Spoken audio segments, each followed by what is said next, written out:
Well, you're tuned in to another episode of the Zealous Podcast. I'm your host, Rocky Snyder. This week, Kyle Moore, who's the Associate Head Athletic Trainer of the Las Vegas Golden Knights NHL hockey team. These guys are just kicking butt all season long here. We're going to find out behind the scenes how he keeps his players on the ice, out of pain, and at their top level of performance. Be sure to click subscribe, follow us on Instagram at Rocky_Snyder, and away we go. You know, Kyle, I can't thank you enough for coming on the show. This is going to be a really fun conversation, I can already tell, because a lot of the information you've been seeking for your own professional benefits kind of parallels some of the things that I've been working on or focusing on and learning. And so I think we can speak a lot of the same language. First of all, Golden Knights, you guys are at the top of your division. Fantastic job with that. And a big part of it is keeping your players healthy. So congratulations for where you are already in the season as we come to the end of the year. What do you attribute, first of all, to the not only the skill level, obviously the players getting you up to the rankings in number one, but what do you contribute yourself to help with a successful recipe? Yeah, thank you, first of all, for having me. I'm excited for this opportunity. And to answer that question, yeah, we've had a lot of success for the start of the season. We've been able to stay pretty healthy so far to start out the year. And collectively, as a group with our performance staff, we really do. We know that we don't have the obviously pure influence of a win or a loss, but we try to contribute as much as we can to player availability, players playing to their peak performance levels, to hopefully set them up for a chance to win and to perform well. So how much that is, I don't know, but we definitely try to do the best we can to make sure the player is able to perform the best they can. And so just if you could kind of elaborate on like your therapy philosophy and what kind of professional development classes have influenced you the most. Why don't we start from there? And because I'm curious to know how many rabbit holes you've been traveling down and what you've accumulated over the years. Yeah, so I actually did this. I didn't really know what my therapy mindset or therapy philosophy was. I always had ideas, and an exercise I did with myself was I kind of put together on a whiteboard and just started brainstorming and putting it down on paper. And it was a great exercise to see what it was. And I think the foundation for me is, especially on a soft tissue based injury or a chronic injury like a tendinopathy or something like that, really trying to find what that underlying cause is. I'm a big supporter of the idea that something is the underlying cause to these issues. It's what I've seen clinically during my career. It's what's made sense for me. It's where I've seen success with it. And digging deeper to try to find that layer and that cause has really been the goal of really any clinical case that I would have in that realm. And also taking that, trying to be as objective as possible in not only taking the subjective feedback from the athlete, but taking as much objective information as you can, whether it be range of motion, strength assessments, posture assessments, movement assessments, whatever anyone would want to use, and then give the intervention that you feel is going to be beneficial, and then reassess that again afterward to see if you've actually made a change. I think that's been a big foundation for me as well, to see if I'm getting the change that I want. And then also implementing some sort of corrective exercise along with that. I know that's a very loosely used term these days, but I still like it in the sense that you want to try to make something stick, right? Like if I'm making a lot of passive changes on an athlete, I want that to stick with active implementation. So, and then that'll go into their typical dynamic warm up, and then they'll go out and play their sport. And the way I've always looked at any sport I've worked with is that the body's going to adapt to that sport that's being played. The body wasn't meant to be skating on the ice, in my opinion. So there's going to be lots of adaptations that happen. And then after that, when they're performing their sport, we try to get them to recover and come back down to their normal postures and things of that nature, and continue to reassess over time on how we can influence and how we can treat to avoid these soft tissue and chronic tendinopathies and things that we hope that we can actually have an influence on. Are we ever truly going to be able to prevent everything? I would be on the side of saying no, but I think we can influence things a lot and set the body up for success. So that's kind of been my kind of mindset that I've put down throughout the years, that I've really tried to build my clinical mindset around. Nice, because that goes away to some degree against the conventional symptom-based approach when it comes to non-contact injuries and just treating the symptom site without necessarily considering the underlying cause, as you say. So I'm curious, with that, do you try to extract as much of a history of timeline of your players from even from birth? Like, what was their birth? I don't want to get too extreme, but did they have a natural or normal birth? Were there episodes there? Were there childhood injuries, fractures, surgeries? Was there extreme dental work? Do you go that extreme, or do you just kind of get a general understanding of what their experience has been, which might lead up to the underlying cause? How deep do you go? We try to be as thorough as possible. It's an exercise we do with every athlete that comes in.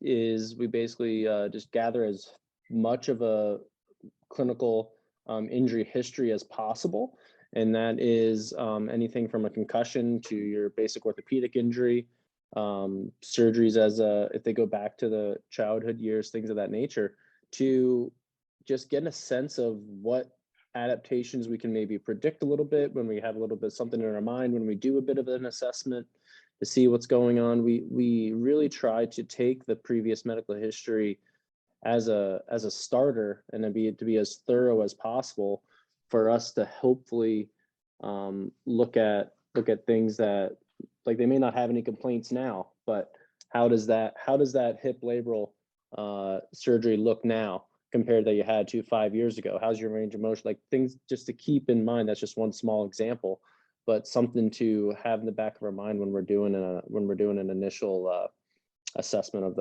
the athlete.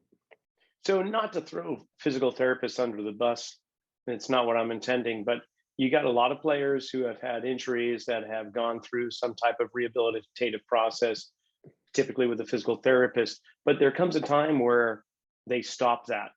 And in that time that they stop may come before they are fully, truly rehabilitated. Do you find that often? Or do you find that, and I'm not talking about your team's staff, but just in general, the athletes that come across your table and in your treatment rooms and so on, do you find that they are fully rehabilitated after injuries, or is there still kind of a shadow there? I think there's definitely, every case is individual in that matter, but I think even if there certainly are some limitations sometimes, but I've seen it with cases that I've taken care of, in the sense that the more they skate and the more they get further out, they're going to have some adaptation based on that previous history or previous injury.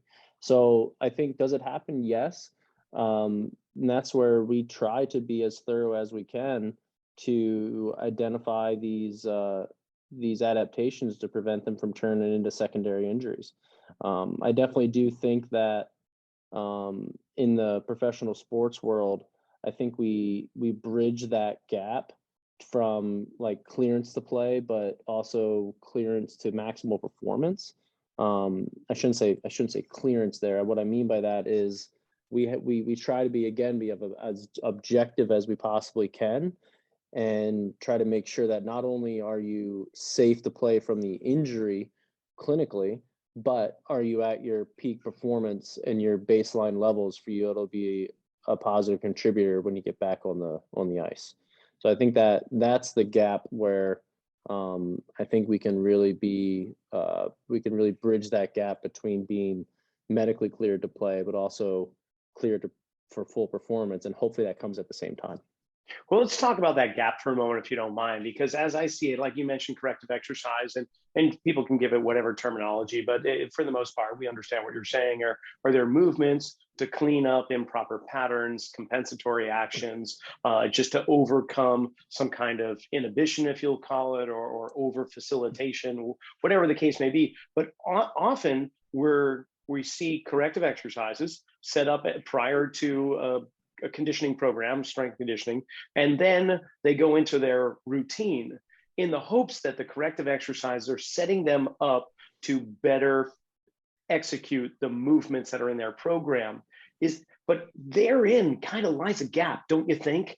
Like, shouldn't there be some type of like progression, regression of an interwovenness of the corrective strategies that blend into strength conditioning, taking into consideration their previous injuries and so on. Do you know what I'm trying to get to? It's almost like, here, we'll throw corrective exercises up into the program and we're just going to wish for the best. That's kind of a sense that I get, not from you. I just mean in general in our industry. It's like, okay, you've given them some correctives and now go ahead and do your routine. I think there needs to be a little bit more interwoven fabric and closing that gap more. Am I off with that, or what do you No, think? I think you're right on, and I'll go back and answer a piece of your first question, in the sense that the one thing that I've deep dived into from a professional development side is Posture Restoration Institute. And I've really utilized PRI to be that gap between I'm a big manual therapy fan. I started my manual therapy with ART, and I've expanded that into dry needling, neurokinetic therapy, and just trying to get as much experience. I really do think that we can influence the soft tissue of the body with our hands. I think we can influence that really well, but I only think that matters if you then take that passive intervention and couple it with an active intervention. And that active intervention for me, that's been really has been really good, has been PRI. It's really helped me get things to stick for the passive interventions that I'm doing with manual therapy.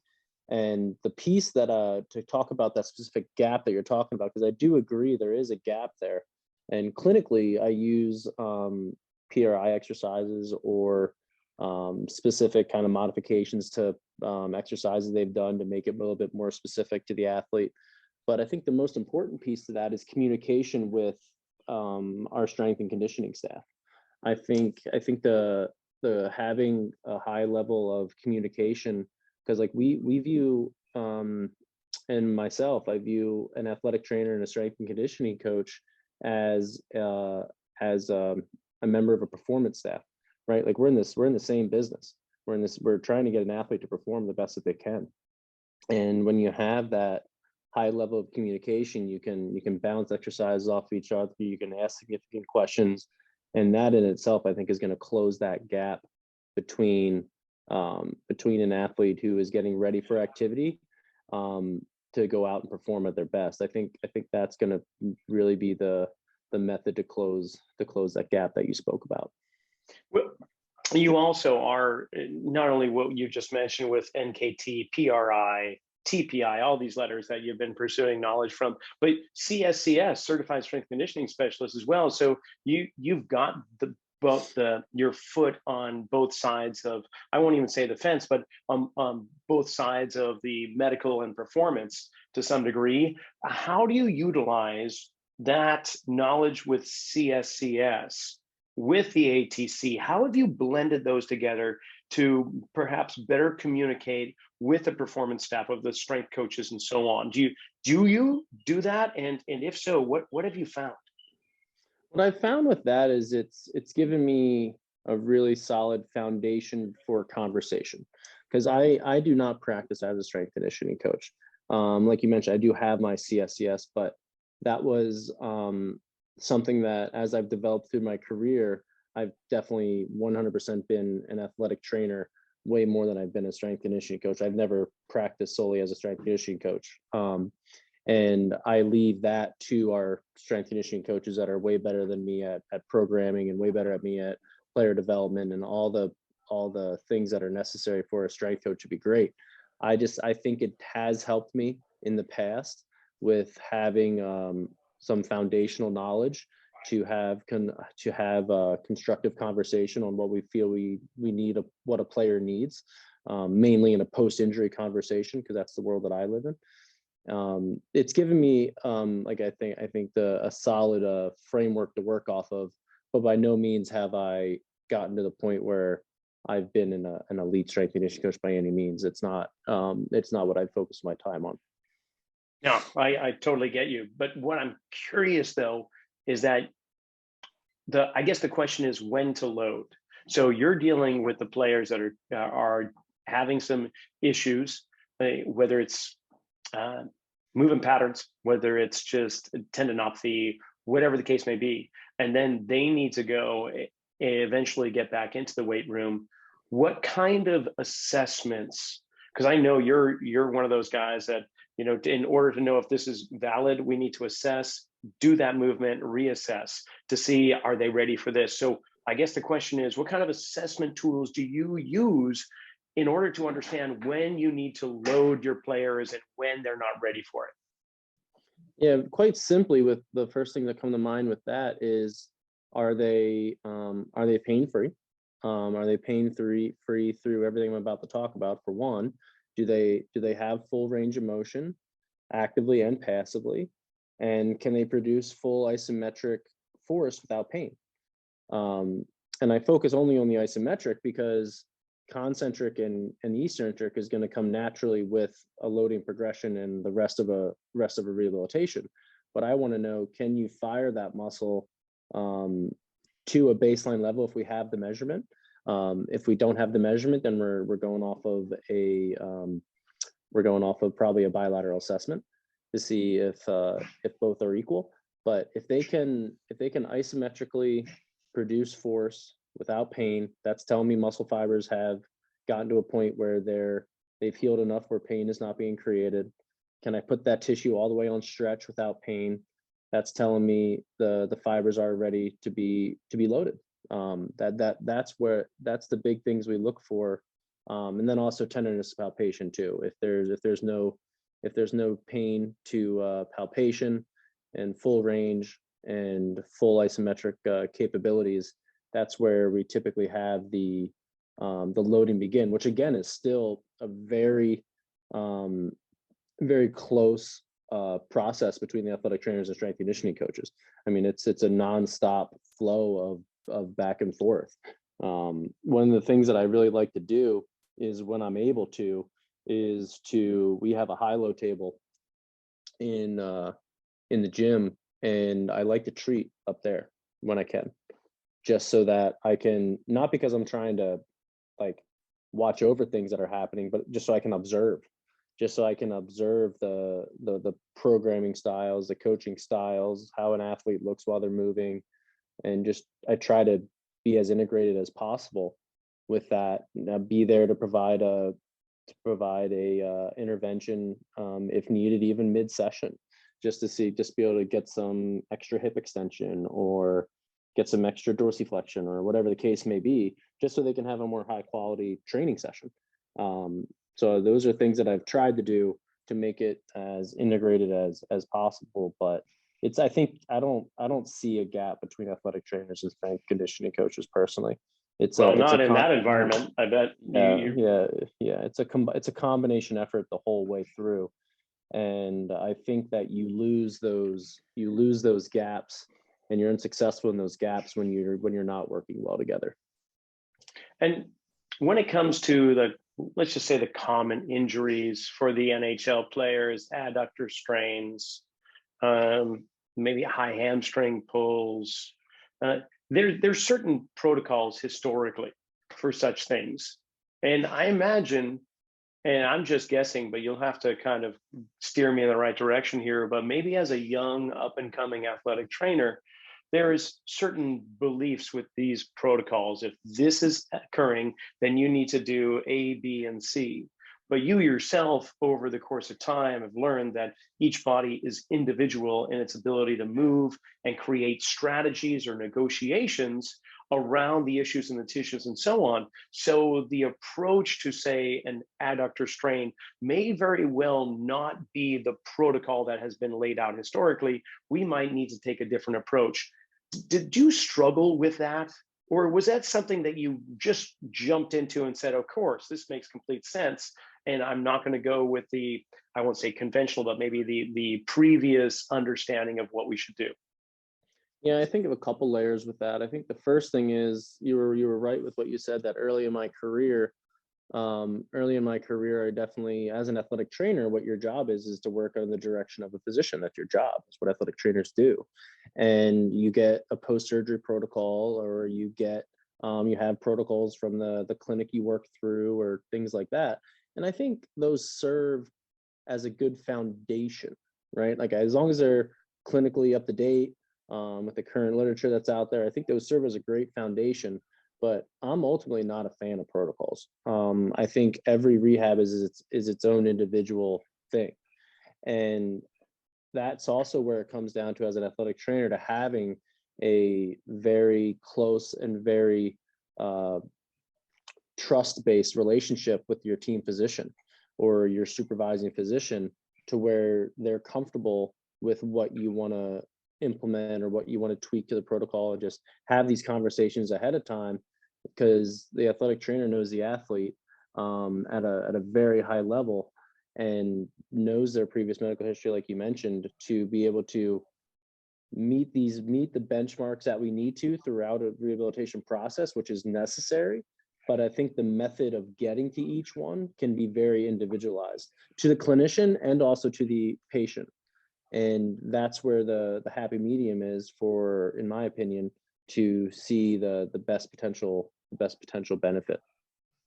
So anecdotally speaking, yeah, without mentioning names, you have a player that revealed to you in a way how the symptom is not necessarily where the underlying problem may lie.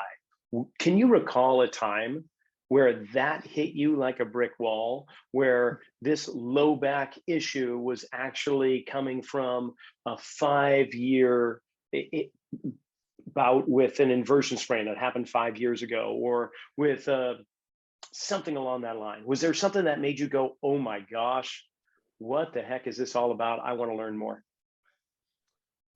Trying to think back if I had like the one moment. I mean, it's definitely something that's evolved over time, but I've just always had the thought process of that, if an injury occurs without contact, right? If an injury occurs without contact, then the site of the injury can't be the problem.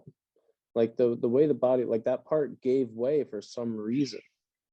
And I think PRI opened my mind to that a little bit, because that's a very kind of whole kinetic chain, whole system focused techniques. So I would definitely say that opened my mind to it when I took my first PRI course early on in my career. And it just makes so much sense in my mind that that's how these things work. Like, there's numerous times where I have athletes come in and they're complaining of tension through their adductors, and I don't even treat their adductors, and that tension goes away. And it makes sense, in the sense that we can influence these tissues without addressing the tissue itself. Do I treat the affected area as well? Of course, there's still times where you need to work through a trigger point through a muscle, or work on getting some increased range of motion through a joint, through that soft tissue. But it's especially tendinopathy too. I mean, tendinopathy, the tendon's screaming at you because something else isn't working right. And it's the more time I've gone through in my career, the more I've seen that it makes sense, and I've had positive results. So it's something that, again, is very closely related to the training side of it. And there needs to be adaptations to training programs made after the fact for those things that hopefully never don't come back again. So that again goes back to the connection between strength and conditioning and athletic training that I view is necessary for the athlete to have the best experience through throughout a season or even through an injury rehabilitation process. And you've been associate head athletic trainer with the Knights for how many seasons now? This is the 6th season. 6th season. And have you had the same strength coaches on the team too? Yeah, so I've had the same strength coach with me my last 2 years in the minors as well. So our one strength conditioning coach, his name's Doug Davidson. He and I have been together for 8 seasons now. So we both came over to Vegas at the same time, and that in itself has been amazing. He's a brilliant guy, and we work very well together. Gotten to know each other very well, and I think it's really brought the whole performance picture together for us to have seamless transitions from the athletic training side and the strength conditioning side. And why hockey, Kyle? What got you into the NHL and before that the minors? Yeah, so it's an interesting story. So I grew up a hockey fan. I always appreciated the athlete. I thought they were one of the most exceptional athletes out there with what they have to endure over a season, playing multiple times a week. Flyers or Penguins? I was Flyers growing up. All right. And which was interesting because then I worked for the Penguins. But so when I was in undergrad, I originally was looking at football, just because I think I was a little bit bigger of a football fan than I was a hockey fan growing up. I played a little floor hockey growing up, but not anything competitive hockey wise really. And so when I first got into athletic training and realized I wanted to do athletic training, I was just trying to get as many internships or experiences as I could possibly get. And my hometown, I'm not from Reading, but just outside of Reading, Reading has an East Coast Hockey League team called the Reading Royals. They still have one today. And I reached out to the athletic trainer, and he was happy to have me come in over Christmas break. And I got a chance to observe him, and I got exposed to the hockey world. Like I got exposed to the hockey culture and the level of family atmosphere there is, the respectfulness from the athletes. And I'm just a kid coming in off the street, essentially just looking to get an observation experience. And I got an amazing cultural experience.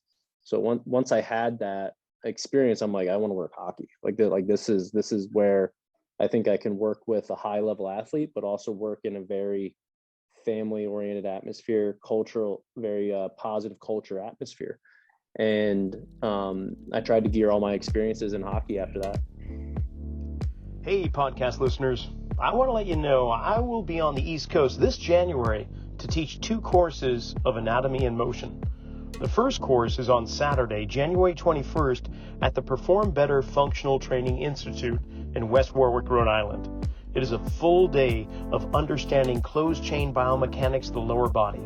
Following that, I will be in the South Boston area of Hingham, Massachusetts to teach a 2-day course all about upper body biomechanics as it relates to the gait cycle. So if you keep scratching your head about your clients or athletes' recurring pain symptoms, it could be a matter of compensatory patterns. Once you get an understanding of how the body is supposed to move, you can compare it to how your athlete moves. Notice the difference, what's missing, and then have a better idea of what to do about it. To register for one or both courses, go online to my website, rockysnyder.com. Click on Courses and Workshops at the top of the page and hit the register button. This information has truly been game-changing for me, and not just me, for many of the Zealous podcast guests as well. So I hope to see you this January in Rhode Island as well as Massachusetts. So hockey is quite different. I mean, not just culturally, but in terms of movement too. We've got a greater deal of frontal plane action, of course, when skating, and forward backward motion is greater than a lot of sports too. But the primary difference is the footwear or the contact and the ground surface that these athletes have. How, from an athletic training standpoint, balancing on a blade, going over slick surfaces, and having to move the body, not necessarily in sprint mechanics, but altered states of sprint mechanics. How how does that relate to your role? Is do you know what I'm trying to say? I do, and it's something I think through a lot. In that, the biggest thing is the effect on dorsiflexion of the ankle, because How I so? I think the ice height. Some players lace up their skates different than others, but it generally limits dorsiflexion. I mean, it allows for some, but I think it limits it, and that over time causes joint restrictions through the talus, posterior chain restrictions through the foot and the calf, and I think it just wreaks havoc on the rest of the chain. I think it wreaks havoc on the pelvis, which therefore wreaks havoc on the hip, and that's why probably the primary soft tissue I treat on a daily basis is a glute med. Glute medius is always hypertonic. Then start talking about lumbar erectors, and then you start talking about hip flexors and all these things that get put in a bad position when the pelvis is compensating for a lack of dorsiflexion. So we really try to focus on that. Like it's a measure we take. We try to keep track of it throughout a season. Does someone have a history of a high ankle sprain? High ankle sprains are the absolute worst. Like if I sometimes I get asked a question of what's the worst hockey injury, and people are expecting all this gory stuff and this and that. And for me, it's a high ankle sprain. It wreaks havoc on the biomechanical function of not only the ankle joint, but the knee and primarily the hip.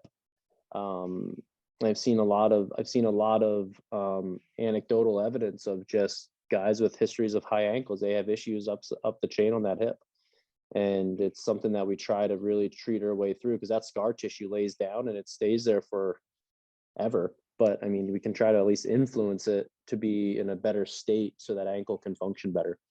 Makes complete sense. I mean, a lack of dorsiflexion at the ankle is going to require more sagittal plane motion, potentially further up the chain. Are we going to have a greater degree of knee flexion? Are we going to have a greater degree of anterior tilt to the pelvis or hip flexion?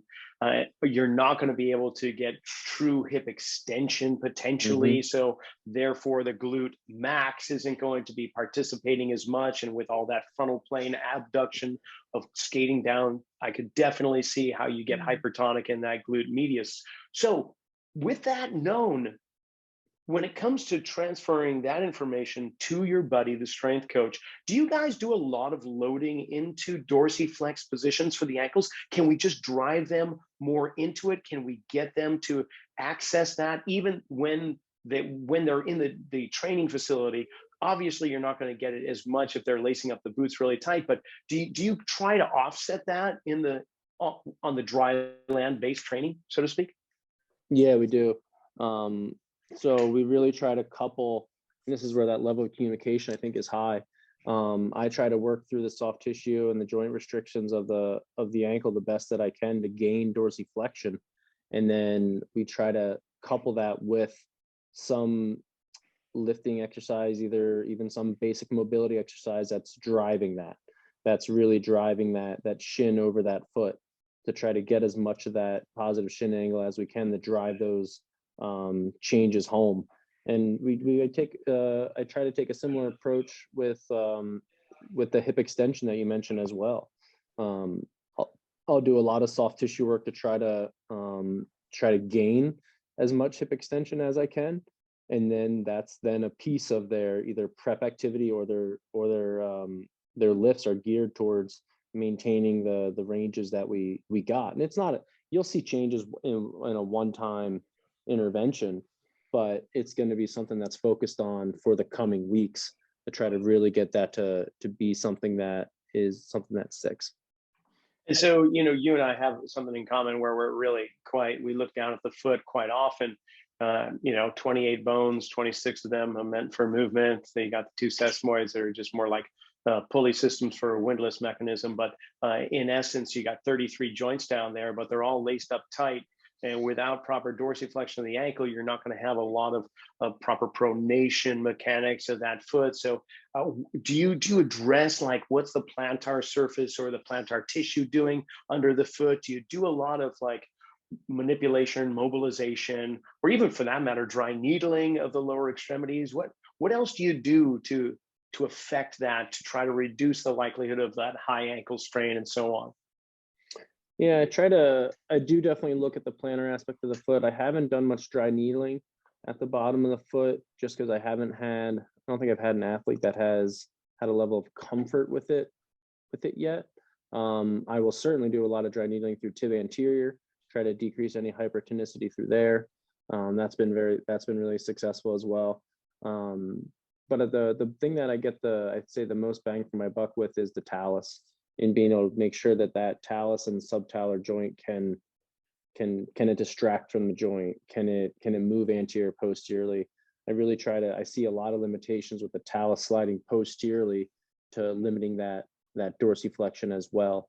So what I'll do is I'll just have someone, I'll passively take them into full dorsiflexion. I'll ask, okay, do you feel like you're stopped because of a stretch in your calf or Achilles area? Or do you feel like the front of your ankle is jammed up? And more often than not, I hear the front of the ankle is jammed up. And it's because, in my opinion, the talus can't slide posteriorly. So if the talus can't slide posteriorly, it's not going to be able to get out of the way for the ankle to dorsiflex. So that's how I've really influenced, I think, it the most, along with all the secondary soft tissue compensations, like certainly plantar aspect, flexor hallucis, like all your typical structures that you want to try to loosen up with that. But yeah, I would say that the joint mobility of the talus has been my biggest bang for the buck to get some positive effects on dorsiflexion. So you take a band around the anterior portion of that talus and distract it back, anchor it back behind the heel and have them drive into dorsiflexion? Or do you just manually just block that talus from gliding forward and try to hold it as they dorsiflex? What's your approach to that? I'll do both. I'll primarily do hands-on joint mobs first, and then I try to do it mainly with my hands, just because I think I have the most control over it. And I'll have them go into half kneel, and I'll have them take their essentially knee over their foot, and I'll be really doing my best to hold that talus posteriorly. That's kind of as a bit more of an active component to the passive joint moves that I just did, and I think I see success with it. You get feedback from athletes that say like, "Hey, I feel like I could get a little bit lower on the ice without having to get in a bad position."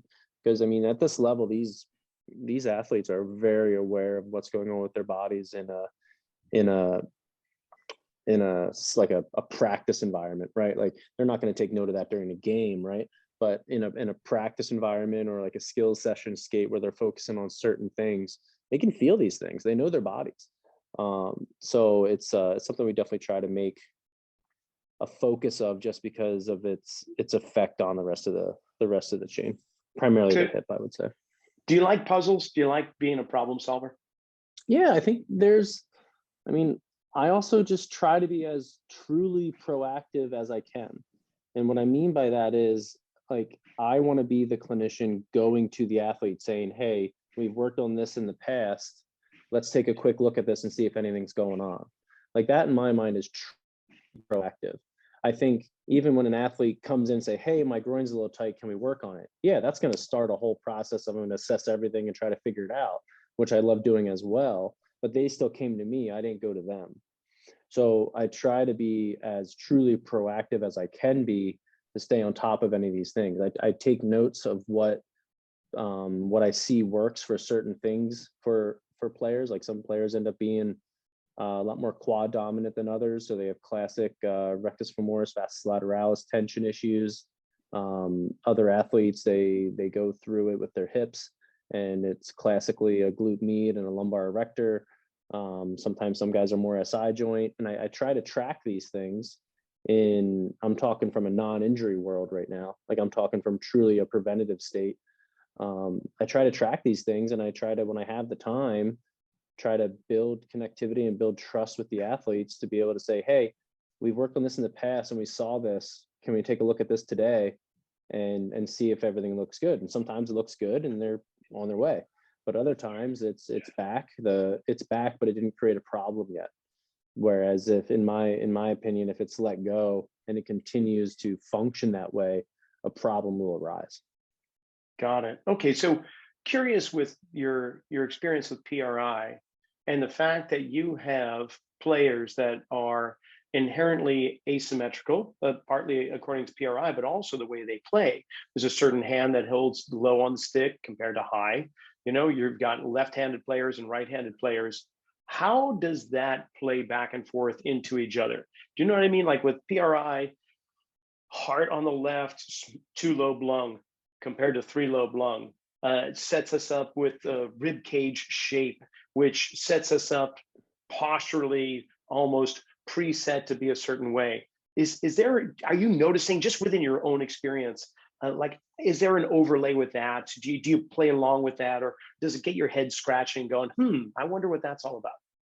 Yeah, I would definitely, the way I think about that is with, like, I certainly agree with the way you just described PRI, right? Like PRI has its defined patterns that are there. And I think that that is great, but those patterns are completely altered when you're dealing with an athlete of a sport, right? So I think skating puts such a odd demand on the body. I definitely see more right-sided issues or more left-sided issues with the way their shot is and different parts of the body. I definitely see that for sure. But that's where I rely on assessment and reassessment. That's where, if from a PRI lens, I look at it with an adductor drop test, right, or a passive straight leg raise. So like I always try to assess, take everything into account with what the athlete is and what position they play and what handed they are and all those factors, but still go back to my foundational assessments, right? So I'll still assess them with things that I think are valuable assessment wise, and then make my interventions appropriately, and while all keeping in mind what that athlete has to do on a daily basis as well. Because the way I've always looked at it is that skating, like, we can make all these corrections in the world, even over weeks, right? Over weeks of time, and people are gaining this and gaining that, and they're making this is sticking. They're still skating on a very regular basis, which is an unnatural motion for the body. So things are inherently going to come back, right? They're not just walking around every day. So I think because of the specialty movements required for skating, it's inherently going to mess everything up, for lack of better words. So yeah, and there isn't anything that offsets it, right? There isn't any movement you can think of that would counteract it. That's what we try to do. That, like, right. we try to be the offset, so they have a higher tolerance for skating. Like, I think that eventually the tissue is going to catch up to the tolerance, and that's where I think injuries occur. But if we can keep that gap further away, they can perform and play at their sport at a very high level with hopefully a less injury risk. Yeah, it makes sense. And there are those within the industry that say, okay, as soon as you start changing the way in which they move, you could diminish their athletic skill sets, their athletic ability, their accuracy. But I don't see you finding that. Like, the players don't come back to you and say, you've just messed up my slap shot. And that's not what I'm trying to do, right? Like they got, any professional athlete in any sport got to where they are doing things a certain way. I'm never going to try to change someone's stride. I'm never going to try to change the way someone shoots. They need to do that the way they've done it their whole career, because they've made a career out of it. And our job is to hopefully just be able to influence those things to hopefully have a decreased injury risk. Okay, so let's talk about a little bit of the off season, because I recall back when I was studying with TPI, they were looking at the world's leaders for the long drive championships, and what they found in the off season, they were doing things that were countering by, some were frisbee throwers, some were hockey players, but they were left-handed rather than being a right-handed golfer. When it comes to managing like player care in the off season, not just like activity wise, but like, there's a lot of players that go back to their hometown or go on vacation, and they've got their own coaches, their own therapists, their own body workers they see. How do you communicate? How do you negotiate or manage that care in the off season? Yeah, I think it first comes down to trust with the athlete. I think if you've gained a great relationship and a great trust, a great level of trust with the athlete, I think that's the foundation of everything that we're about to talk about go very smoothly, because I think most of these athletes, they have people that they trust away from the team. And I think that's great. And I think the best part about the off season is you have to focus on that communication. You have to focus on communication on things that we've seen throughout this past season, things that we've seen have been successful for this athlete. And if you have those conversations and have an initial introduction, it usually goes very well. It ends up being a really great dialogue, similar to what we're having right now. It ends up being a great dialogue of respecting what we've seen, respecting what they've done historically, getting them up to date on the players' injuries that year, and just being able to have a good conversation to be able to keep an eye on the athlete while they're in their off season. It's actually gotten to the point where if it's more talking to more of a therapist in like a post-injury situation, obviously the level of communication there has to be even higher to make sure the rehabilitation itself is going on. We'll even actually maybe mix in some site visits just to not as a checkup to make sure everything's going right, but more of a side of just seeing in person stuff that you can't see on a video, you can't see on in a phone call or something like that. It's also driven by professional development. I've been exposed to a lot of things from other therapists that I'm just like, I never really thought of it that way. And then I look into I ask about the techniques they've learned and courses they've done, and it's driven my professional development. So ultimately, just being open and wanting to communicate, because ultimately, the more you communicate, the more smooth that is, the better experience the athlete's going to have, and that's the reason we're all together and working on it. So it's been a good experience in working and getting exposed to these external therapists, strength conditioning coaches, to just be able to get the best outcome we can and learn. And is your curiosity, your curious mind, directing you in a certain place right now in terms of your own education, your own professional development? Is it motor neurology? Is it fueling? Is it sleep patterns? Where are you looking currently? Currently, I'm still working through TPI, so I still have a little bit of ways to go with that. So that's where my current focus is right now, I would say, and I'm still working on implementing NKT with how fresh it is. One thing that I have been wanting to do it just hasn't worked out schedule wise is anatomy trains has had a bunch of dissection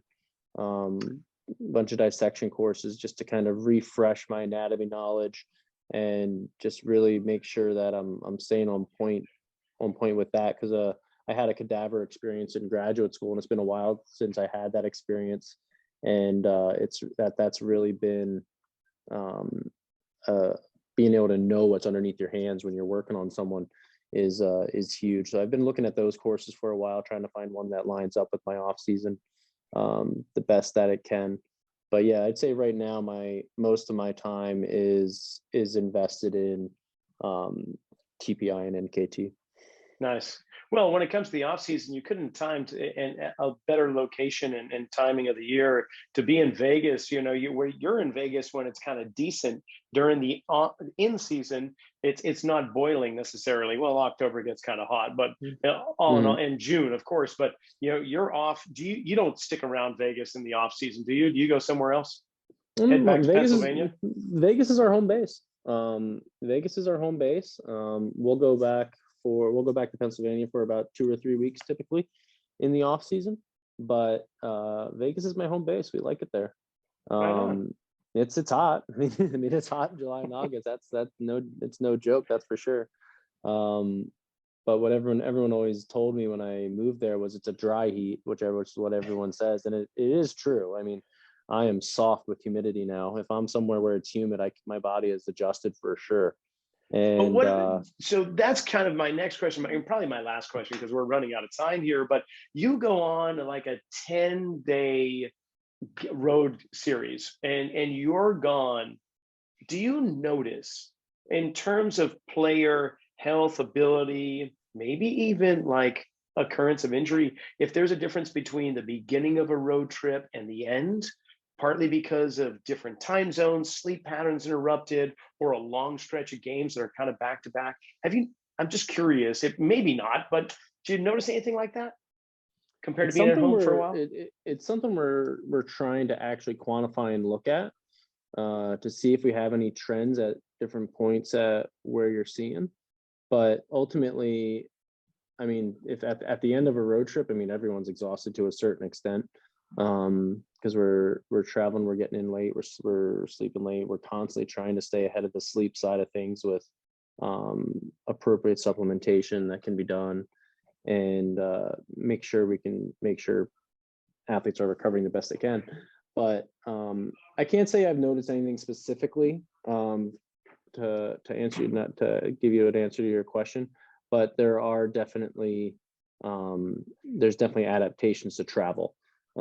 Staying in a seated position for 5-6 hours definitely does have its adaptations and change to the body, and we definitely do end up taking that into account when we're landing wherever we're going. So curious, do you have like a landing program when you land in a city and the guys head back to their hotel? Do you have a little program that everybody follows just to open up their hips again, reduce distal hamstring tension from their knees being flexed, or whatever the case is? Is there anything like that? We don't have anything formal, but we offer up the ability for guided workouts and guided mobility programs and treatment sessions. That's all available for the player to be able to consume. Yeah. Right on. Well, Kyle, we're coming up against the clock, and I myself personally, I could keep on going and listening to your responses and replies for quite a long time, but maybe somewhere down the road after the season's over, or whatever, we can kind of reconnect and have another conversation. But I truly appreciate your time, your knowledge, experience, and what you've shared today so far. So thank you so much. You're very welcome. Thanks for the time. And that's a wrap for this week of Zealous. I'd like to thank Kyle Moore and the Las Vegas Golden Knights organization for making this episode a reality. If you want to know more about Kyle, simply check out the description below for the links. As it just so happens, I'll be in Kyle's area this coming summer. I'll be presenting at the NSCA National Conference with a number of amazing leaders in the field of strength conditioning. The conference will be held at Caesars Palace from July 12th to the 15th. I'll also be giving a pre-conference presentation sponsored by Perform Better, so be sure to go to nsca.com for more information. Until next week, make it a good one.